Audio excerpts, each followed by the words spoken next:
இயக்குனர் இமயம் பாரதி ராஜா அவரோட பையன் மனோஜ்குமார் பார்த்துட்டீங்கன்னா, இன்னைக்கு சாயந்தரம் 6 மணிக்கு வந்து இறந்துட்டாரு அப்படிங்கிற செய்தி வந்து திரையுலகினர் மத்தியில வந்து ரொம்பவே ஒரு பாதிப்பை ஏற்படுத்தியிருக்கு. அது மட்டும் இல்லாம 80கள்ல தமிழ் சினிமா வளர்றதுக்கு முக்கியமான காரணமா இருந்தவரு பாரதி ராஜா அவர்கள் தான். அவரோட பையன் மனோஜ்குமார் அ சென்னை சே சென்னை சேப்பட்ல இருக்க அவரோட இல்லத்துல இறந்துட்டாரு அப்படிங்கிற செய்தி வந்து வந்திருக்கு. அது மட்டும் இல்லாம பார்த்துட்டிங்கன்னா, சில நாளுக்கு முன்னாடி தான் அவருக்கு வந்து இதய அறுவை சிகிச்சை பண்ணியிருக்கதா தகவல் கிடைச்சிருக்கு. வீட்ல ரெஸ்ட்ல இருந்திருக்காரு. 1999ல தாஜ்மஹால் அப்படிங்கிற படம் மூலியமா அறிமுகமானவர் தான் மனோஜ்குமார்.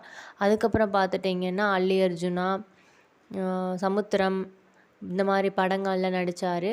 கடைசியா ஒரு வெப் சீரிஸ் கூட இப்ப இடையில வந்துச்சு. Snakes and லேயர்ஸ்ன்னு.